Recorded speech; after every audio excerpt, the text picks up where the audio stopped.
Crossing the Atlantic has always been a magical experience. Since the dawn of the age of exploration till today, made with such a quick hop across the pond in an aircraft. But what we consider ease was not always easy.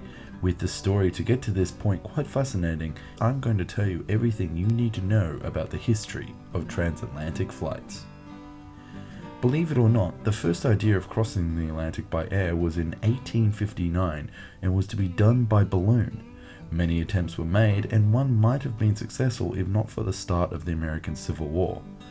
It would not be for another 60 years until the World War I when people considered using biplanes instead. Early aircraft engines did not have the reliability needed for the crossing, nor the power to lift the required fuel.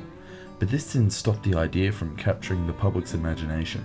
In fact, in 1913, the London newspaper The Daily Mail offered a prize of £10,000, around about $500,000 in today's money, for the first crossing over the pond. The aviator who shall first cross the Atlantic in an aeroplane in flight from any point in the United States of America, Canada or Newfoundland, and any point in Great Britain or Ireland in 72 continuous hours with one aircraft. The British aviators Alcock and Brown made the first non-stop transatlantic flight in a Vickers-Vimy 4 twin-engined bomber. They replaced the bomb racks with fuel tanks which carried 3,900 litres of fuel.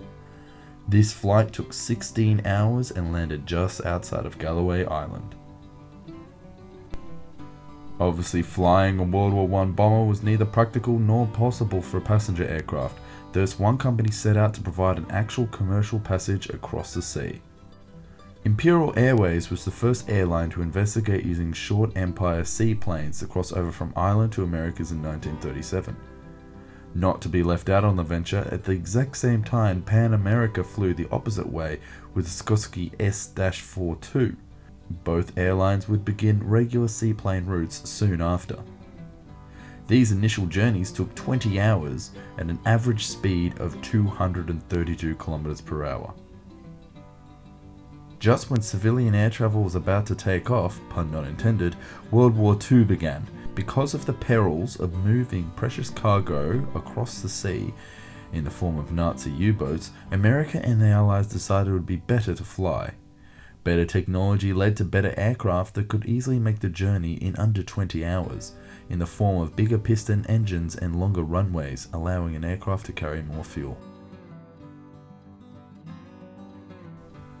After World War II, there was an explosion of carriers such as Pan Am, TWA, Trans-Canada Airlines, BOAC, and Air France that required larger piston airplanes that could cross the North Atlantic with stops, normally in Newfoundland or in Ireland.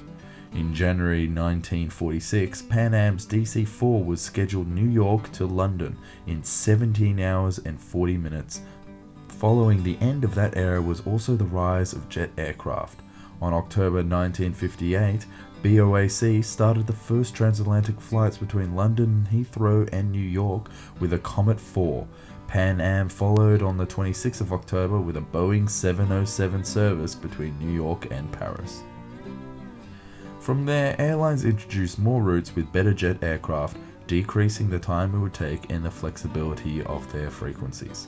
This technology would gradually improve without a major new development in many years. Well, that's not entirely true.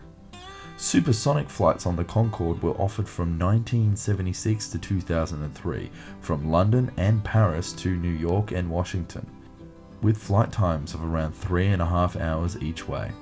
It would eventually wind up, but at the end of the run, it was actually operating profitably. A British spokesman in 2003 said, "Concorde will not fly commercially again. Airbus says it will not support the continued use of the planes because the maintenance would be too expensive and it is just not viable." When air travel was deregulated, the market exploded with many airlines now making the journey across the Atlantic between Europe and the Americas. In 2015, there were 44 million seats on offer from 67 European airports, with no sign of slowing down.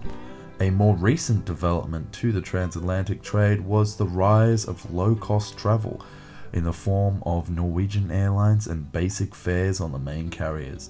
This has opened up transatlantic travel to the absolute masses, and now you can fly between the two continents for less than $200.